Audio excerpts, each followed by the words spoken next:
Let's make easy, healthy chicken fried rice. Go ahead and dice up 1 pound of chicken into little cubes. Next, go ahead and preheat a pan over medium heat. Once your pan is warm, go ahead and add some olive oil. Season with some garlic powder, salt, and pepper. And then you want to cook your chicken until it's no longer pink in the middle.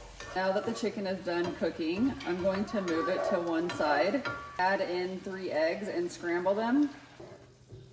Now that the eggs are done, I'm going to mix this together. Then add 1 bag of peas and carrots.